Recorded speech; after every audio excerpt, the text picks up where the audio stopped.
반갑습니다. 7월달 날마다 솟는 샘물 본문 세미나를 진행하도록 하겠습니다. 이번 7월 날마다 솟는 샘물의 본문은요, 구약성경 예레미야의 23장부터 31장까지의 내용입니다. 지난 2개월간 여러분이 큐티하면서 어떤 생각이 들었습니까?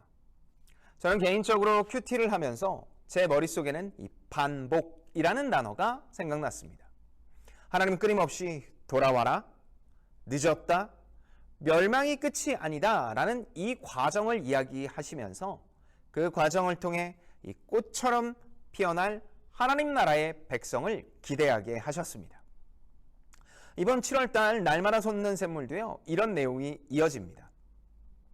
진정한 회복을 바라시는 하나님의 계획이며 피할 수 없는 일을 말씀하시죠.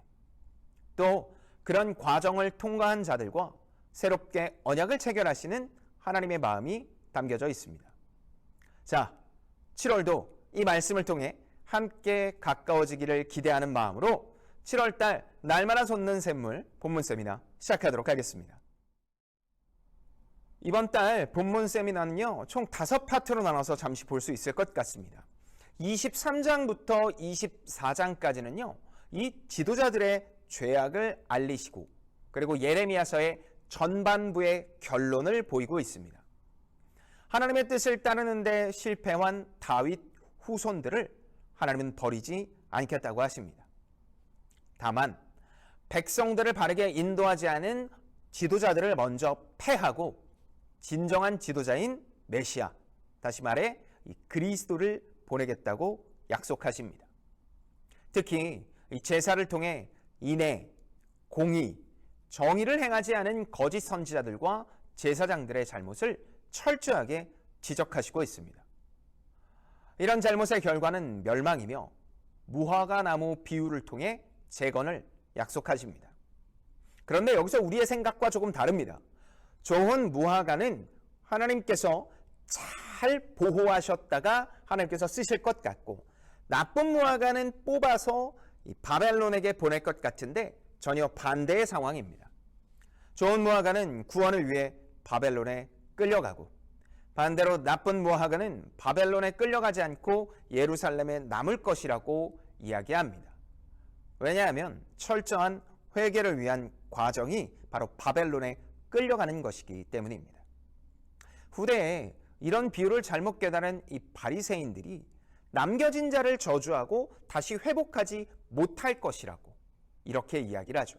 말씀을 의미적으로 해석해야 하는데 지나치게 문자적으로 본 결과입니다.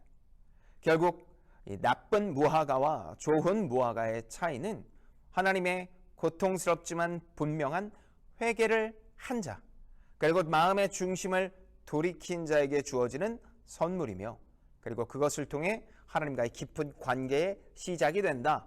그래서 여기에 남고 안 남고가 중요한 것이 아니라 바로 지금 내가 회개를 했느냐라는 이야기를 하나님께서 묻고 계십니다.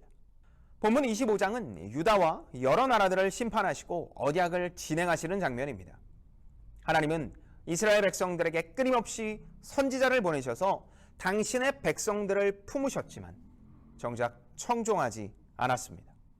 결국 하나님은 이 바벨론을 섬기게 하시면서 무려 이 70년 동안 한정된 포로 생활을 허락하십니다.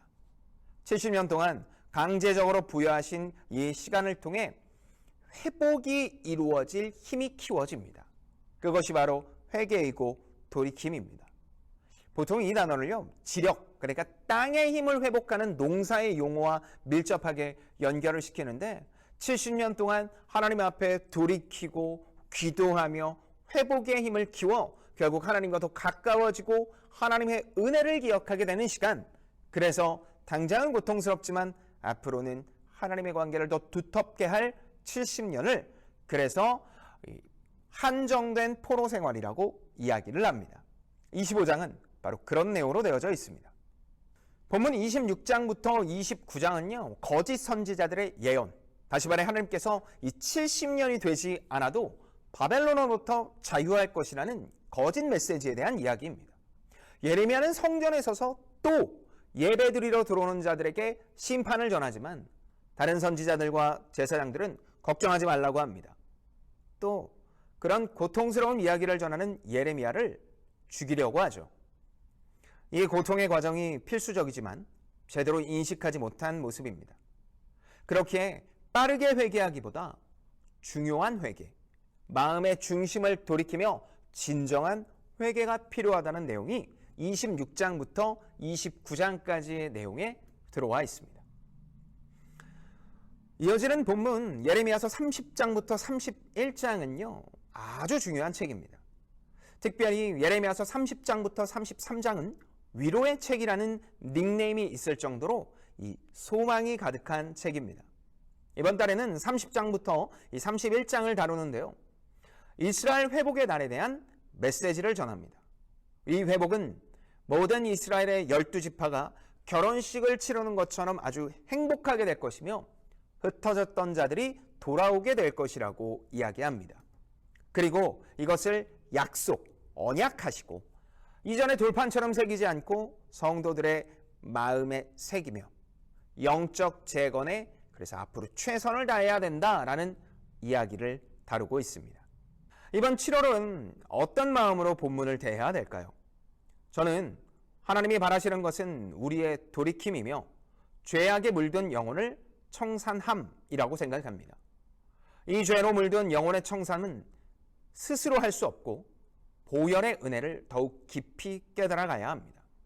그러기 위해 매일 정체성을 선명히 깨달아야 하며 온전히 지키도록 힘써야 합니다. 그렇기에 하나님 말씀을 묵상하는 큐티는 과제가 아니며 호흡입니다. 하나님과의 이 귀한 호흡을 놓치지 않는 7월달이 되기를, 그리고 이번 수련회를 통해 더욱 큰 은혜가 있기를 예수님의 이름으로 축복합니다. 8월에 만나도록 할게요. 안녕.